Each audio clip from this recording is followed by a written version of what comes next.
Hello my friends and welcome back. Thank you very much for being with me again today. An update of Ukraine front, and not only that, the Russians launched about 100 drones on Ukraine last night on the 3rd to the 4th of March 2025. The Ukrainians attacked a few refineries overnight deep inside Russia. The Russians advance in Donetsk Oblast and they push the Ukrainians back from Kursk Oblast. Then we find out how long before Ukrainian military runs out of everything and they're gonna ask for peace since the Americans, actually Donald Trump, stopped the delivery of military aid to Ukraine yesterday. And I made a video earlier today regarding that issue. Go and check it out. Then we're going to find out that Zelensky, as I said many times before, might be sent to exile. Elon Musk suggests a place where he can be exiled. So, what else? We're going to talk about Italy and Australia's peacekeeping missions in Ukraine. And the last one, we're going to talk about three thieves: France, Germany, Great Britain. So let's start with the beginning. The first article comes from Ukrainska Pravda.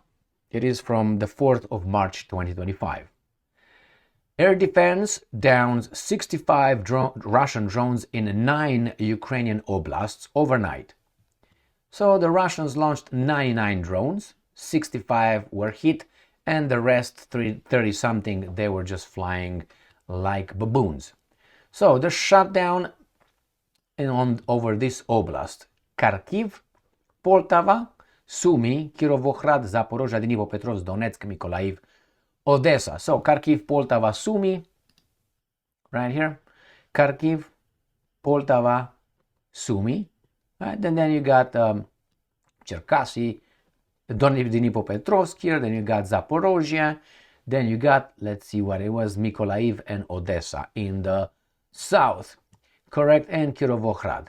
All right, and they were launched from where exactly? We're going to find out in this article from Ukrinform, the same title, from the three areas: north, east, and south: Oriol, Kursk, Milerovo, Bryansk, and Primorsko-Akhtarsk. So these are located, as I said, in the north and northeast: Bryansk, Oriol, Kursk. And then you got Milerovo right here in the east, exactly where my hand is. And you got in the south, southeast, Primorsko-Akhtarsk, exactly here. So they attacked from here all this fertile crescent of Ukraine. Let's call it this way. Next. Maybe this. Ukrainska Pravda. Russian troops advance in Donetsk Oblast and have successes in Kursk Oblast, and they're talking about 2 villages. So Burlatsky, this is in Donetsk, and the other one is Lebedevka in Kursk. So let's see where Burlatsky is. I'm going to go to the Russian map. Burlatsky is exactly by Zaporozhye and Dnipropetrovsk Oblast. So here is where the 3 oblasts meet. This is Dnipropetrovsk, this is Donetsk, and this is Zaporozhye, and Burlatsky is exactly here. Burlatskoye. This is northwest of Velikaya Novoselka in here. So this is where the Russians advanced.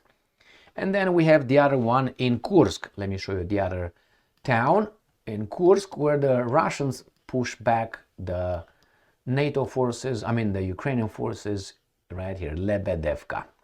So this is where the Russians are pushing in here. Probably try to cut them in 2. And these guys are going to see whomever. Next. New voice of Ukraine. Ukrainian drones strike oil facilities in Russia's Rostov Oblast and Syzran refinery, General Staff says. One of the main targets was an oil pumping facility in Russia's Rostov Oblast, which plays a role in supplying the Russian military. So Rostov Oblast, right, there is, I'm going to show you on this map here. Rostov is in the east of Ukraine. Let's go like this. This is Rostov. Rostov Oblast, this is the one. Now one facility was hit right here in the north. by the Milerovo. This is Milerovo. The other one is going to be hit in this area. I'm going to show you a map right there. So this is one facility. This is Rostov on Rostov. And this is the facility struck. This is Milerovo in here. Milerovo, this is the facility that was attacked in Rostov. And we're going to have a little thing, but nevertheless, there's a facility right here. Oh, we can go even deeper than that. So this was attacked according to this right here. And the other one was in RUS Oil Refinery in Samara Oblast. Samara Oblast is located exactly here. So this is Ukraine. This is Moscow. So this is where the other facility is. This is bigger facility than the one that we already saw. This is the oil refinery. Big, and you say that the Russians are baboons or something. All right, so this is the other facility, big one, that was attacked by the Ukrainians. Let's see this tower exhaust right there. Look how close we can get. All right, this is the tower. I mean, it's upside down because the image. All right, next one. Ukraine Forum, they talk about the same Samara region attack. Then we have, and they have the same picture here. Next one, Ukraine has about 6 months of resilience without US aid. Venislavskyi says, I suspect, as a baboon that I am, that they don't have 6 months. I suspect they have about a month and a half. That is my assessment of how much the Ukrainians, I will say minimum 3 weeks and maximum maybe 2 months. That's all. That's all the Europeans will be able to provide them with. Because remember, the Europeans, even if they have Rheinmetall and another French one, they need American supplies. And Americans, if they say stop, they will stop. So I would say between 2 weeks, 3 weeks, to 2 months max. So let's see what this guy is saying. Without steady military support from the United States, Ukraine could hold out for about 6 months. Fedir Venislavskyi, a member of the Varada Defense Committee, told Now, what happened? Here is what happened today. Trump pauses aid to Ukraine after Zelensky clash, and Trump pauses all military aid to Ukraine, including supplies already en route. I covered this earlier today in one of my videos, so go and watch that one. So, about 6 months, I think it's even less than that, as I said. Now, let's see where Elon Musk, and I think that Zelensky will be exiled. I think he's going to exile himself to London, and London is not a neutral country. London is part of the war. This is the Hydra that the head needs to be sent to whomever, to Zeus. So what do we have here? Let's see what Musk thinks. Ukrainska Pravda. Musk suggests Zelenskyy be offered amnesty in neutral country. No, he's going to go to London. US billionaire Elon Musk, who is close to Pop, has said the Ukrainian president, he's Ukrainian, Zelensky should be offered amnesty in a neutral country in exchange for transition back to democracy in Ukraine. End quote. All right, do we see anything here? No. Musk shared a post from a Trump supporter who called Zelensky a dictator and claimed that the Ukrainian president does not want talks to end the war because he fears losing the elections and his power, which in turn could allegedly lead to his prosecution for money laundering. No. Okay, do we find anything? I don't see any neutral country. I think Zelensky is going to go either to to London. I think I give 90% he's going to go to London, Great Britain, not London, Ontario.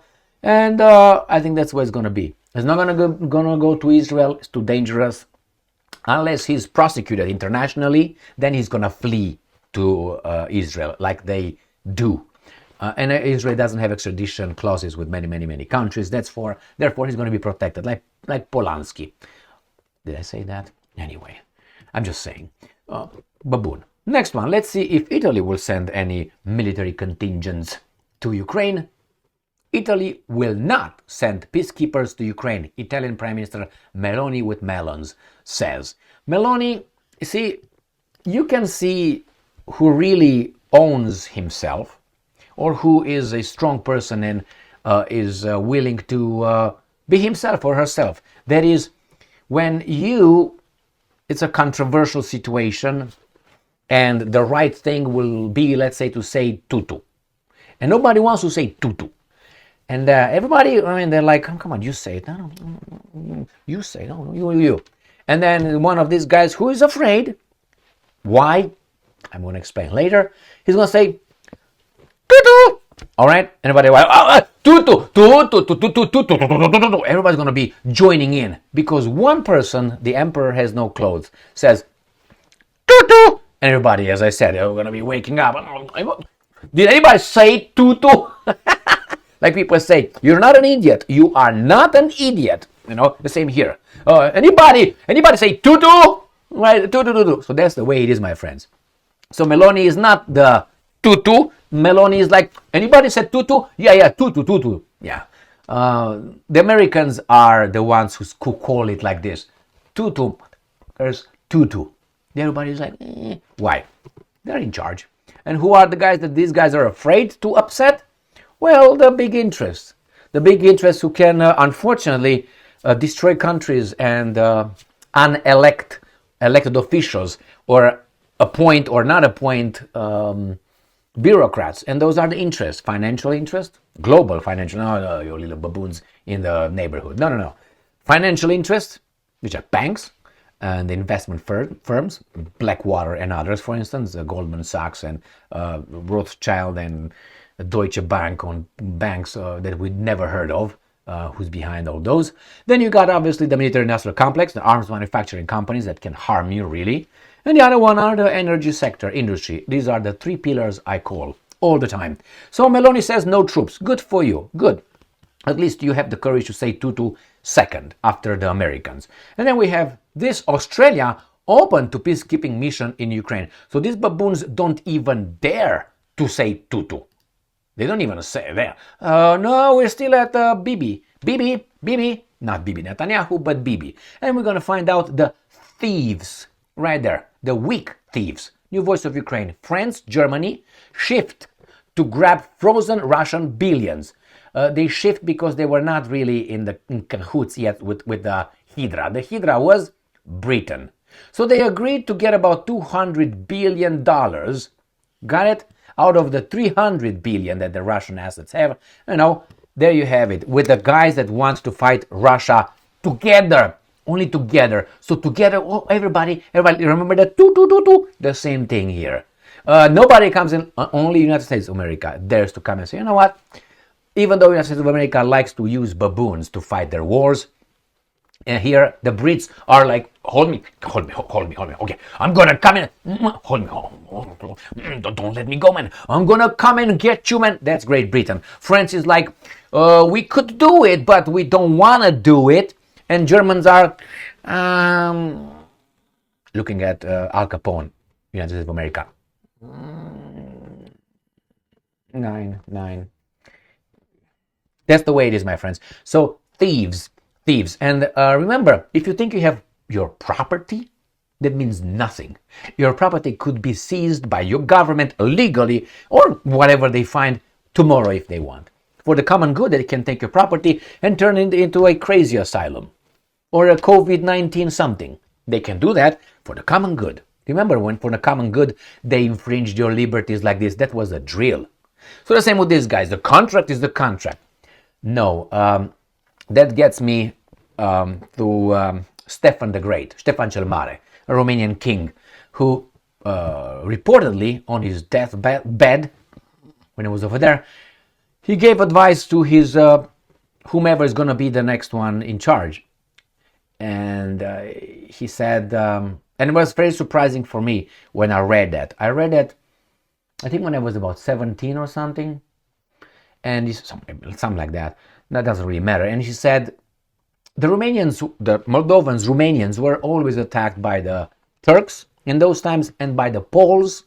Yeah, the Poles, the peaceful Poles, trying to get their lands, burning and pillaging. Then the Tatars, and these were the ones that usually attack. Hungarians tried at Baia, if you remember, and Matias Corvinus was fucked in the butt by what's his name? Stefan the Great, anyway. So you would think, but mostly it was the Turks. The most Turks. And you would think that on his deathbed he would say, never trust the Turks, the Ottomans, never trust them. But he didn't say that. He said, don't trust the Westerners. Să nu credeți apusul. Do not trust in the West. Apus when the sun sets. That's how. That's what he was. But he said, be friends more with the Turk than with the Apus. And I was like, huh? Say what? What happened? Well, I started studying and I realized how many times not only he, Romanian kings were fucked the same way these guys are, dropped and picked whenever it fits. Very weasels. Weasels. And the Greek Orthodox were always, by whom? By, all right? So the same here. These beautiful countries that yelled at private property, democracy, capitalism, freeze other countries' assets that have nothing to do with them. But hey, that's the right time to name in the ass again. Thank you very much for being with me again today. Stay strong, stay smart, look for the truth, and be just.